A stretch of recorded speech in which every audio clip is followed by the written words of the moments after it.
Bonjour, bonsoir, chères toutes, chers tous. Heureux de vous retrouver dans cette nouvelle vidéo que j'ai le plaisir de partager avec vous aujourd'hui sur notre chaîne à nous tous, la chaîne de El Mancio Godson. Je vous souhaite donc toutes les bénédictions. Recevez la lumière, recevez la paix là où vous êtes chez vous, là où vous me recevez. J'ai pensé faire aujourd'hui une vidéo spéciale sur une chose qui va certainement vous intéresser. Je l'ai intitulé « Les causes fondamentales de nos problèmes ». Je dis bien les causes fondamentales de nos problèmes. Je vais réfléchir encore pour savoir s'il faudra en faire un roman fleuve, une série, pour que vous compreniez mieux comment les choses marchent, ou s'il faudra tout simplement donner, je vais dire comme ça, une information, afin que chacun puisse se débrouiller comme il l'entend. Autrement, je serai obligé d'organiser des séminaires sur la question, et ce n'est pas toujours ce que je voudrais faire, les séminaires. J'aurais bien aimé que, à travers nos échanges ici sur YouTube, je puisse vous révéler des connaissances pratiques, celles-là même que je révèle dans les cours de formation. C'est vrai que publiquement, il y a des connaissances que je pourrais partager avec vous. Mais je voudrais également que vous fassiez dans la loi de l'équilibre. Vous savez, il n'y a rien sans rien. Et beaucoup de personnes, quand je regarde les gens qui suivent, disons, mes vidéos, les personnes qui voient les vidéos, qui les lisent, lorsque je regarde les statistiques de YouTube, les personnes sont vraiment nombreuses. Mais combien de personnes font des donations à notre chaîne? Je vous assure, je peux vous donner un nombre pratique pour vous dire, voilà le nombre de personnes qui font des donations pour la chaîne. Et le nombre de personnes, je peux vous le dire, ça ne dépasse pas 15 personnes. Vous imaginez que nous faisons tout ce travail pour vous et les gens qui viennent dire oui, on est des fans, on veut faire des donations, ne dépassent pas 15 personnes. Pour des milliers de personnes qui suivent donc ces connaissances que nous partageons, il serait temps que vous compreniez que la loi de l'équilibre qui instaure le djed à l'encontre de Isfet, le 7 égyptien, doit être respectée. Ce n'est pas une exigence, non, parce que sachez-le, vous ne recevrez que dans la proportion exacte que vous donnez. Si vous ne donnez rien, vous croirez que vous recevez, parce que cela vous donnera l'illusion de recevoir. Mais en fait, vous trichez avec la nature. Et quand vous trichez avec la nature, le jour où vous allez croire que vous avez vraiment reçu, vous verrez qu'au fond, il y a un vide en vous parce que vous n'avez pas donné. Il est important de comprendre que l'énergie du donner est la seule énergie qui prépare votre capacité à comprendre les arcanes les plus profonds. En tout cas, vous comprendrez un jour ou l'autre. Je ne suis pas là pour vous y forcer, mais il serait plus gentil de votre part et plus responsable d'ailleurs de se dire « Waouh, toutes ces connaissances, cela m'éveille, cela m'aide et cela m'aiderait plus si en fait, responsablement, je participais d'une manière ou d'une autre. Vu que je ne peux participer autrement, voilà, je participe du peu que je peux, de ce que je suis en mesure de donner. Ou même lorsque vous participez à certaines formations, vous pourriez toujours faire un geste plus que le prix de la formation et dire que c'est une donation. Vous imaginez que même des personnes vous envoient le prix juste de la formation et en allant même faire des retraits de cette somme-là, on vous enlève encore de l'argent de la formation. Et pourtant, je ne dis rien parce que je ne veux pas vous empêcher d'accéder à la connaissance pour des broutilles. De toute façon, ce qui est important pour moi, ce n'est pas l'argent. Ce qui est important, c'est une mission que je suis en train d'accomplir et que je voudrais que vous saisissiez l'essence de cette mission. Mais cette mission a besoin que l'on donne à César ce qui est à César et à Dieu ce qui est à Dieu. Pour que Dieu fonctionne bien, il faut donner à César ce qui est à César. Allez relire la vidéo que j'ai écrite sur les testicules de Seth et l'œil d'Horus. Comme je l'ai déjà dit, lorsque vous voulez obtenir l'œil d'Horus, vous êtes obligé de payer les testicules de Seth. Sinon, eh bien, la part du diable, si elle n'est pas honorée, et vous n'aurez pas la paix. Parce que les entités ne vous laisseront pas la paix. On vous dira qu'est-ce que vous avez payé pour ça. Et ça, c'est important. Et il est également dangereux de tricher avec la connaissance ou bien de la partager alors que cela ne vous est pas autorisé. J'ai pris presque 6 minutes pour pouvoir expliquer un peu comment les choses fonctionnent. Mais retenez bien que l'objectif principal, c'est de maintenir la chaîne, c'est de veiller à ce que vous ayez encore plus de connaissances. Et si vous aidez la chaîne, eh bien, vous nous encouragez aussi d'une certaine manière à livrer au grand public un certain nombre de connaissances qui pourraient éventuellement vous aider. Autrement, nous ne pourrons revendiquer ce qui peut aider la chaîne qu'à travers justement les formations qui, d'une manière ou d'une autre, seront de plus en plus imposées si vous souhaitez donc accéder à certaines connaissances. Bien que j'ai vraiment envie de vous livrer des choses de façon publique afin que tout le monde puisse en profiter. Voilà. Donc, revenons à ce qui nous intéresse aujourd'hui. Et ce qui nous intéresse, c'est justement les causes fondamentales de nos problèmes. Lorsque j'énonce cette phrase, disons ça comme cela, les gens vont se demander, mais est-ce qu'on peut connaître à l'avance les causes fondamentales, disons, de nos problèmes? Je vais être clair avec vous. Les problèmes que vous rencontrez aujourd'hui, les problèmes que nous rencontrons aujourd'hui, les défis auxquels nous sommes en train de faire face actuellement, ne sont pas nouveaux. Il n'y a rien de nouveau sous le soleil. Ces défis-là ne sont pas nouveaux. Ces défis ont toujours été dans le passé et ces défis seront toujours.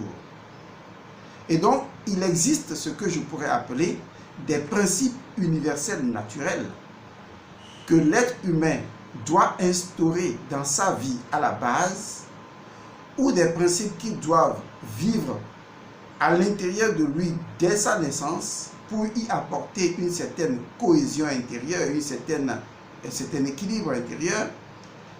Et tant que l'individu n'honore pas ces principes-là, eh bien, inévitablement, inéluctablement, qu'il soit européen, asiatique, américain ou africain, il rencontrera forcément des problèmes. Nos ancêtres africains savaient cela.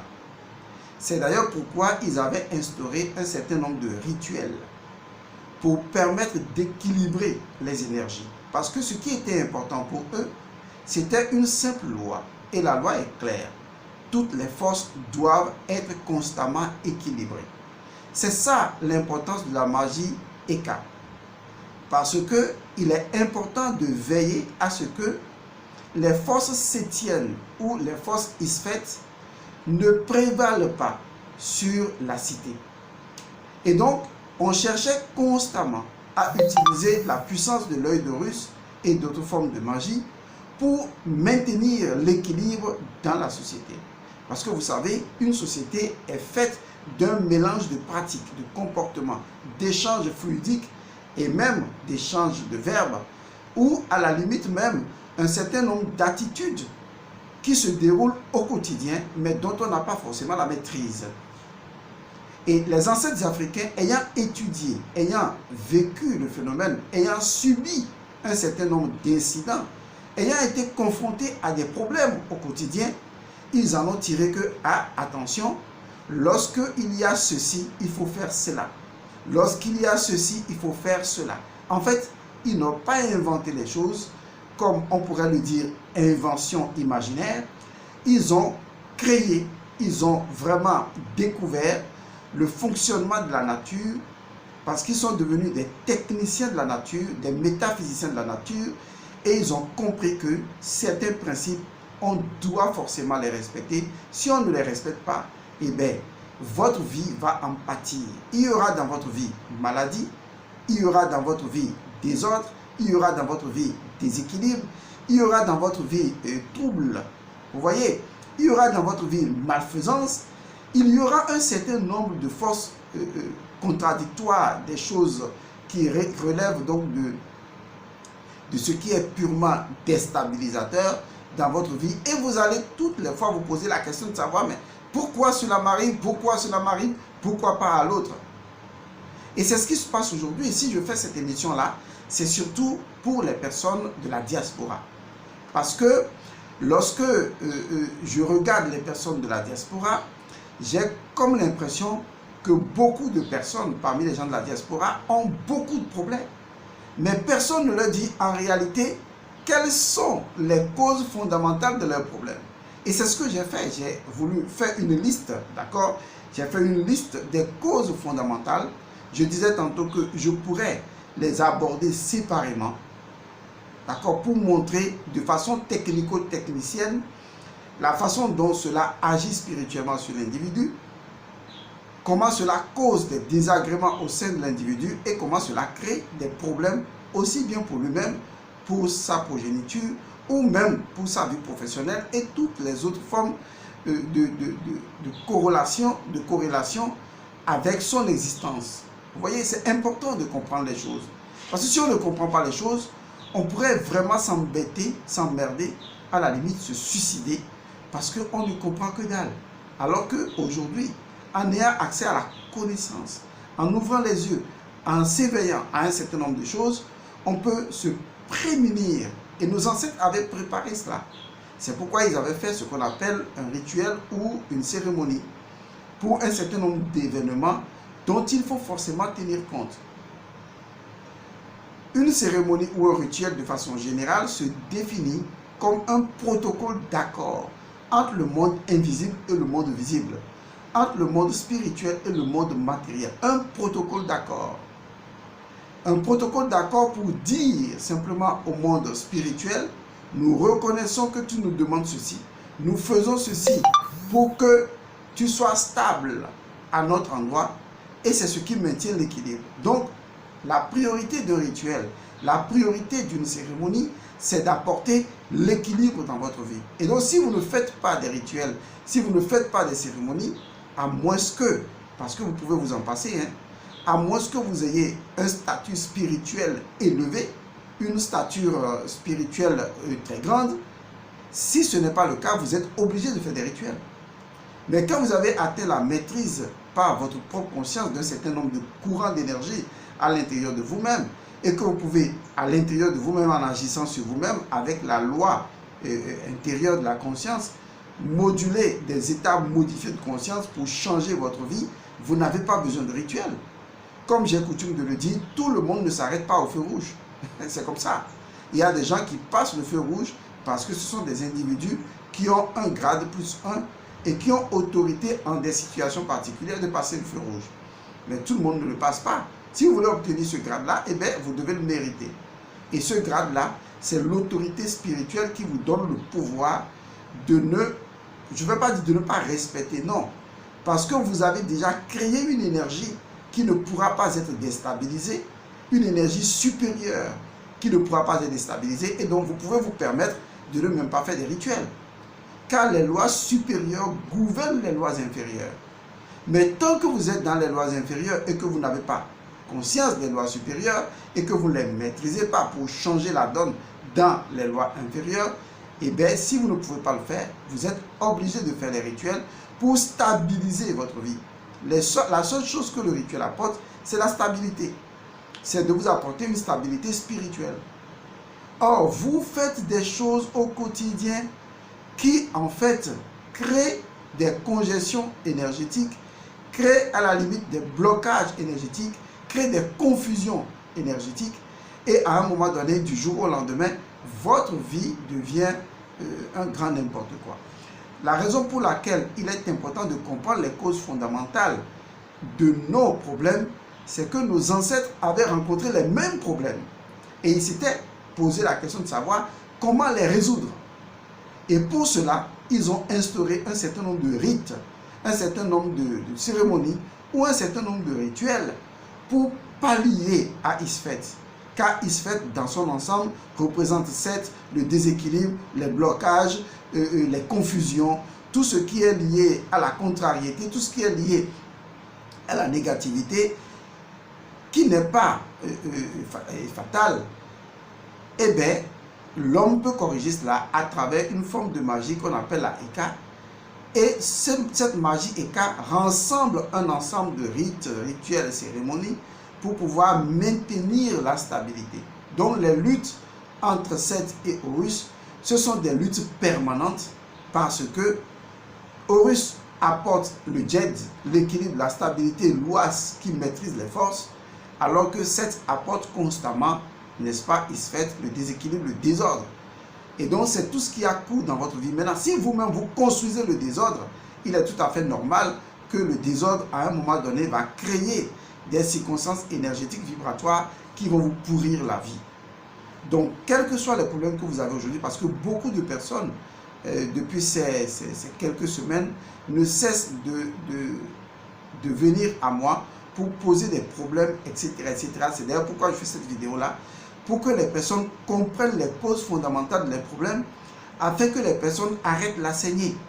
Parce qu'il ne sert à rien de venir chez un instructeur spirituel, moi ou toute autre personne, ce n'est pas le plus important, et de vouloir être aidé pendant qu'on ne maîtrise pas les causes des problèmes que l'on a, et on continue de produire du problème pendant qu'on demande à d'autres personnes de résoudre les problèmes. C'est quand même assez zarbi, cette histoire.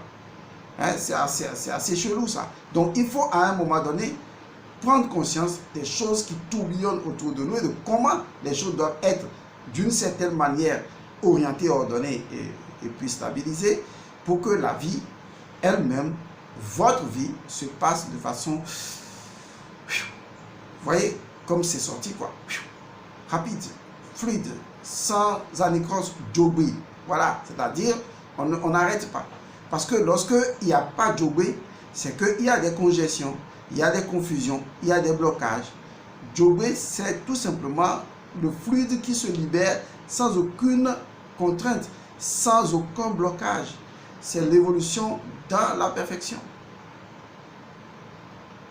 Et vous vous demandez certainement, oui, quelles sont alors les causes fondamentales de nos problèmes? Comme je l'ai dit, vous savez, ce n'est pas mon habitude de tenir des papiers, mais je vous ai fait une bonne liste. Une liste qui tient quand même sur une page que je vais lister simplement. Comme je le disais tantôt, si vous souhaitez que nous rentrions dans les détails, eh bien, nous rentrerons dans les détails de cette liste-là pour permettre aux uns et aux autres de pouvoir mieux, n'est-ce pas, comprendre pourquoi les choses se produisent ainsi dans leur vie. On y va. La première cause fondamentale de vos problèmes, c'est le placenta. C'est la première cause. Le vrai problème aujourd'hui, pour vous, Africains à l'étranger, c'est le placenta. Le vrai problème aujourd'hui pour vous, sur le continent africain, c'est le placenta. Parce que le placenta représente de façon métaphysique la mère de l'individu. Et par conséquent, représente également la mère de votre individualité. Donc de votre stabilité intrinsèque, de votre équilibre intrinsèque. Il va sans dire que si vous ne faites pas le rite du placenta comme cela se doit, vous allez avoir des enfants, disons, mentalement fragiles, émotionnellement fragiles, des enfants psychologiquement fragiles, des enfants dont l'individualité va poser problème. Et il sera difficile à ces personnes de trouver rapidement le lien de leur connexion à leur propre identité. Car c'est la mère de l'individu qui fournit l'identité. Du moins, elle est l'interface par laquelle on exprime l'identité, même si c'est le père qui, de façon spermatozoïdale, donne l'identité. C'est la mère qui l'exprime. Or, si le passage du placenta est obstrué, parce que vous n'avez pas libéré l'énergie spirituelle du placenta pour l'intégrer à la terre et connecter cette énergie-là à l'enfant pour que l'enfant, comme un arbre, pousse convenablement et être reconnu dans son incarnation, il va se poser un problème.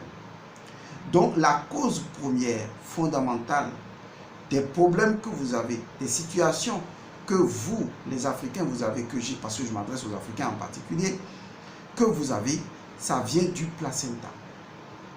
Il faut réinstaurer, il faut remettre au grand jour le rituel du placenta.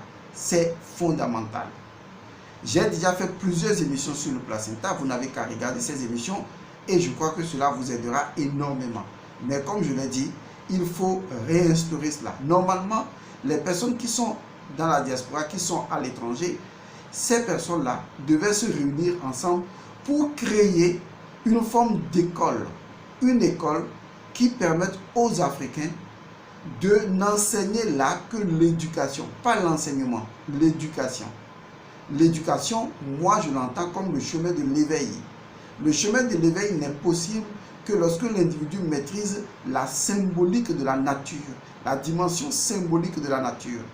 Et quand il maîtrise la dimension symbolique de la nature, il est en mesure de conjuguer intérieurement et extérieurement avec la nature. Or, le rite du placenta nous permet justement symboliquement de nous connecter à cette dimension métaphysique de la nature et de profiter de ses forces et de ses puissances pour notre propre équilibre intérieur. Ce qui aujourd'hui ne se fait pas. Or, nos ancêtres qui avaient vécu ces situations-là, ils mettaient, ça s'est passé depuis des milliers d'années, mais ils mettaient au monde des enfants, ils remarquaient qu'il y avait un problème d'un certain ordre. Et pour pallier à ça, ils ont dû chercher à comprendre. Dieuti a enseigné les formules pour que cela soit. C'est Dieuti qui l'a enseigné. C'est d'ailleurs pourquoi dans l'Égypte antique, lorsqu'on veut protéger la grossesse de la mère, symbole de Isis, on appelle toujours Dieuti, Thoth, qui vient pour protéger, et on dit silence sur la grossesse. C'est d'ailleurs pourquoi en Afrique, lorsqu'une femme tombe enceinte, on ne veut pas qu'elle en parle. Parce que si elle en parle, les esprits mauvais dans la hiérarchie de Seth, les énergies sétiennes, vont s'en emparer pour pouvoir la pourchasser. Seulement, c'est Seth qui prononce les paroles consacrées sur le nombril de la femme. Car le nombril de la femme est encore le micro par lequel l'enfant peut entendre ce qui doit être entendu. Les incantations, de façon générale, les incantations magiques. Je ne vais pas m'éloigner du sujet. Là, je suis en train de rentrer dans ce qu'il ne faut pas. Alors, c'est le placenta. Deuxième chose, comme j'ai fait une liste pour vous, le rite de sortie. Lorsqu'un enfant naît en Afrique, on lui fait un rite de sortie de l'enfant. C'est obligatoire. En fait, vous ne comprendrez cela que plus tard. Oubliez l'histoire de non, c'est la modernité, on ne fait pas des choses comme ça, ça c'est ce que nos parents faisaient. Vous êtes cons, vous êtes bêtes. La science ne conduit pas à la bêtise. La science ne conduit à la bêtise de la technologie que lorsque cette science-là évolue sans spiritualité et sans conscience. Il n'y a pas de contradiction entre la science et la spiritualité. Les deux utilisent les mêmes lois. Il faut le comprendre comme ça. Ce n'est pas parce qu'on vit dans un pays où tout est développement, machin et tout, où on croit que les lois de la nature ne s'appliquent pas à soi. C'est une bêtise, c'est de l'ânerie pure et simple. Il faut vous poser les bonnes questions. Et la technologie et l'équipement ou le suréquipement aujourd'hui n'est pas signe de développement. Le développement est une expansion de notre propre nature intérieure vers l'extérieur. C'est une connexion avec nous-mêmes. C'est lorsque nous arrivons à nous redécouvrir. C'est là que commence le développement. Et non le développement où on suréquipe, où on a des ordinateurs, on a des milieux urbains très développés. Enfin, développés selon ce que vous dites. Mais ce n'est pas du développement parce qu'il n'y a pas une adéquation, il n'y a pas une cohérence entre ce type de développement et les énergies fondamentales de la nature. Voilà. Et donc, tant qu'il y a conflit, il n'y a pas de développement. Il n'y a que du simulat, du saupoudrage qui, tôt ou tard, va imploser. C'est ça qui fait qu'à un moment donné, vous avez des problèmes parce qu'on ne vous a pas fait le rituel de l'ancrage. Dans la spiritualité africaine, un enfant est un voyageur. Il vient dans une famille. Et pour qu'il ne parte pas, on doit lui faire un rituel. Et ce rituel-là est un rituel luno-solaire. C'est-à-dire un rituel de la lune et du soleil. C'est pourquoi on dit en Afrique que l'enfant ne voit jamais le soleil tant qu'il n'a pas précédemment vu la lune. C'est une expression, mais en dessous, il y a une connaissance fondamentale. Mais si vous échappez à cela, vous serez perturbé par les énergies sétiennes. Parce que vous n'avez pas été rendu à la bonne face de la lune. D'ailleurs, pourquoi j'explique tout ça? Je vais juste citer ça. Et chacun va commencer à prendre ses responsabilités. Le rite suivant, c'est le rite de l'adolescence du garçon. Vous savez, le rite de puberté existe en Afrique. Aujourd'hui, vous savez que la puberté perturbe énormément les enfants. Il n'y a pas de cadre adéquat pour ça. Et pourtant, les énergies de la puberté nous font entrer dans la dimension de la sexualité. Or, la sexualité, c'est dans la dimension du dragon, de l'énergie du dragon fondamental, qui est une énergie source qui perturbe les 4 éléments. Donc, il faut stabiliser dès la 14e année, hein, lié donc au morceau du corps d'Osiris, l'enfant. Je vais continuer. L'autre chose également qui perturbe votre vie, ce sont les relations sexuelles avant la dot, ce que j'appelle la fornication. Vous allez faire l'amour avec une femme, vous allez faire l'amour avec un homme. Bon, on est libre, hein? C'est ça la démocratie ou la sexocratie si vous voulez. Mais comment vous réglez les problèmes des 2 courants d'énergie de la lignée de la femme et de la lignée de l'homme? Vous aviez réglé ça précédemment. Comment se conduiraient donc les 2 ancêtres des 2 lignées de sang ou les entités des 2 lignées de sang? Avez-vous déjà pensé à cela? Non, oh non, nous on pénètre, on rentre et puis c'est tout. Alors, si c'est comme ça, vous créez Isfet. Il faut comprendre comment les choses fonctionnent. Et ça, ce sont autant d'énergies de blocage qui vont arriver pour perturber votre vie. Peut-être pas tout de suite, mais demain, ça va venir. Il faut mettre les choses en temps et en heure. L'autre élément également, c'est la purification régulière. Vous ne vous purifiez jamais. Il y a des gens qui ne se purifient ou qui ne vont voir les spirituels que quand il y a un problème. Ils ont vécu pendant des années. Ils ne font même pas la purification annuelle, ni la purification de chaque 3 ans, ou même de chaque 7 ans au moins. Ils ne le font pas. Rien de tout ça. Vous ne vous purifiez pas et pourtant vous produisez des déchets spirituels. Où est-ce que vous les stockez? Ça va où? Vous ne savez pas. Vous ne vous purifiez pas après les relations sexuelles. C'est ça même le danger. Vous faites l'amour. À la limite, vous baisez du matin au soir. Et vous vous entrebaisez du matin au soir. Mais quand vous finissez, vous faites quoi? Pas de purification, rien du tout. Et pourtant, le premier pas vers la résurrection d'Osiris, c'était l'immersion d'Osiris dans le Nil, la purification. La première étape pour devenir roi, c'est le baptême qui instaure également la purification d'Horus. Il faut comprendre les symboles.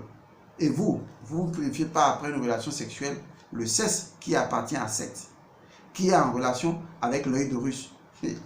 Vous avez cherché problème. Il y a également ce que je classifie comme étant les confusions sexuelles. Ce que j'appelle les confusions sexuelles, waouh, c'est énorme. Bon, je ne vais pas rentrer dans les détails, mais vous savez de quoi je parle. Aujourd'hui, il y a une telle confusion sexuelle. Il y a un méli-mélo sexuel. Or, le sexe, ce n'est pas l'organe sexuel. Le sexe, c'est une énergie. C'est un courant d'énergie. Méli-mélo, vous comprenez ce que ça veut dire?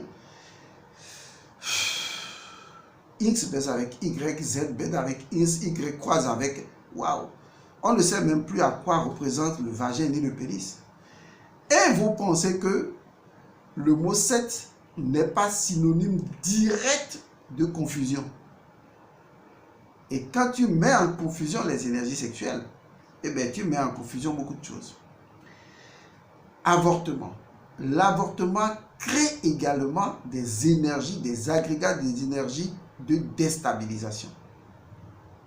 Et surtout, si vous avez été obligé de faire un avortement parce que l'enfant n'était plus viable, mais qu'après cet avortement-là, vous ne vous êtes pas purifié, vous devenez Isfet.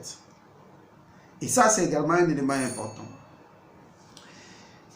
Après l'accouchement, les femmes ne font pas la purification. Voilà un élément dangereux. Les hommes devraient exiger la purification de leurs femmes. Parce que sinon, vous prenez cette même femme et vous couchez après avec, et bien voilà, vous ramassez tout. Je dis bien, si je vous explique la raison pour laquelle chaque point que j'énonce doit être pris en considération, vous allez dire, wow, qu'est-ce que je fais? L'autre élément important, c'est le karma. Ça, vous en savez quelque chose. Le karma est normal, ça fait partie de notre vie. Ça fait partie des choses qui créent également, disons, des difficultés. Mais ce que le karma apporte comme problème, c'est tout petit. Je vous assure, c'est tout petit. Je pourrais même dire que quand vous prenez la vie entière de l'individu, le pourcentage du problème karmique ne dépasse pas 10%. Ah oui, ça paraît bizarre ou bien, c'est ça, non? Oui, je vous le dirai après. En fait, pour vous dire la vérité, ça avoisine autour de 9%. Alors, il y a aussi un autre élément que j'ai marqué sur ma petite liste là.